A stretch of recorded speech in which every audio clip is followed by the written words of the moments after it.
Washington Journal continues. Congressman Buddy Carter is back at our desk, a Republican representing Georgia's 1st District. Congressman, I want to start with Speaker Ryan's retirement announcement this week.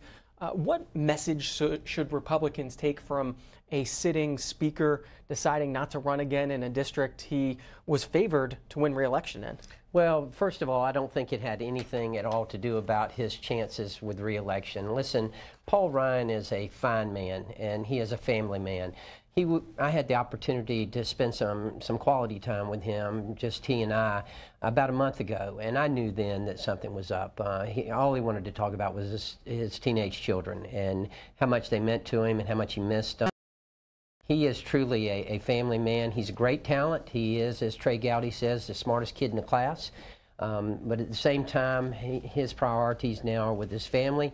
I don't think that the Republicans should think anything other than that, just that this is a man who's ready to go home, be with his family, and help his wife raise some children. Do you think it sends a message, though, to Republican voters about confidence in retaining the House after the election this fall? Not at all. I'm very confident. We've got a very strong bench. We've got some great talent in the majority conference right now, and they're ready to take off.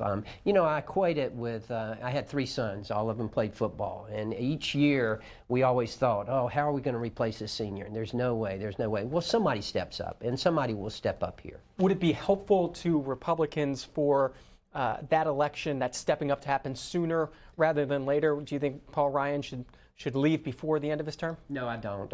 Listen, Paul's obviously a great fundraiser. He's done an outstanding job with that, and we need his leadership. He's made it clear he wants to run through the finish line, and he's still got things on his agenda that he wants to accomplish, and we want to help him do that. And he understands. He wants us to maintain the majority. No one wants more than he does to help us to maintain the majority.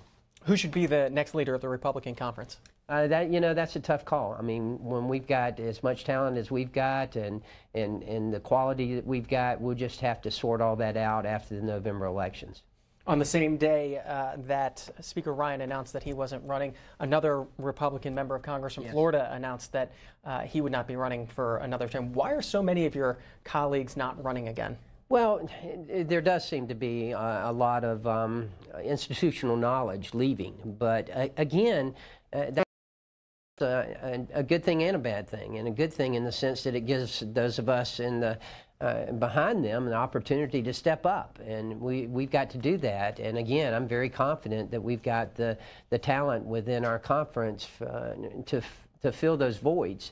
You know, we're going to miss Dennis Ross, no question about it. He's a great representative. We're going to miss all those who are leaving. All of them have certain qualities that they bring to the table that we appreciate. But again, you know, it's going to be important that we attract good candidates. That's one thing we talked about yesterday. You know, what do we do to attract good candidates and quality candidates? That's really our challenge right now. Congressman Buddy Carter is with us until the House comes in at 9 o'clock this morning. We'll, of course, take you live to the floor when they do gavel in. But until then, phone lines are open for your comments, questions for the Congressman. Republicans, 202-748-8001. Democrats, 202-748-8000. Independents, 202-748-8002. Congressman Carter, viewers might have caught you at the Energy and Commerce Committee hearing this week featuring Mark Zuckerberg. During your time to question him, you pointed out that Facebook, a lot of illegal activities happen on some of the pages of Facebook, whether it's opioid sales or illegal ivory sales. Is Facebook doing enough to stomp out those illegal activities happening on its own pages? No, they're not. And that was proven by the fact that, you know, I also brought up the piracy of movies. And the response, I was disappointed in the response to that, because the response was, oh, that's been going on forever. Well, that tells me that they're not able to control that. You know, how are they going to be able to control these other things? We do expect a certain amount of responsibility from these platforms. Look, I'm not in favor of the government taking over this area. I'm not in favor of making the internet a utility. I think that will stifle. I don't want to see that. We can't legislate morality, but there is a certain responsibility that goes along with running one of these platforms. That's the message I hope that Mr. Zuckerberg took away from these 3 days that he was here on Capitol Hill. But can you legislate that? Can you tailor your legislation to accomplish that without turning the internet into a utility? Yes, we can, and that's a great point, because I do believe that we can nibble around the edges, so to speak. In fact, you will remember that earlier this week, on Wednesday, the president signed into law legislation that I voted for, that we passed out of the Congress, that calls for civil and for criminal penalties to those platforms that are knowingly advertising for sex trafficking. That's the kind of thing that we can control and that we should. You mentioned legislation. You're also the only pharmacist in Congress, and you recently introduced some legislation to expand access to affordable prescriptions. Explain how that would work. What it is it's called a gag clause, and the third parties, the PBMs, actually the pharmacy benefit managers, what they do is they have contracts that they enter into with pharmacies, and part of that contract has a clause in it that's referred to as a gag clause. And what that gag clause says is that pharmacists cannot offer to the patient that if you pay cash for this medication, it will actually save you money. In other words, if paying for just out of your pocket with cash would be lower than your copayment, the pharmacist is not allowed to offer that information to the patient, which is just ludicrous.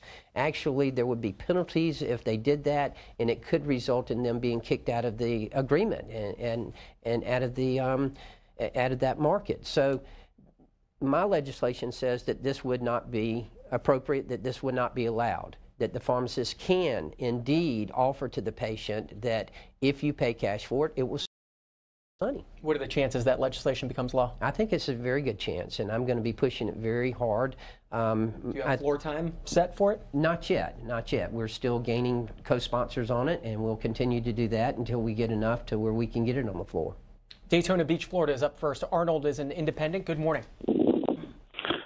Good morning. I got a question for Mr. Carter and a comment. I want to make the comment first. It's about Mr. Ryan.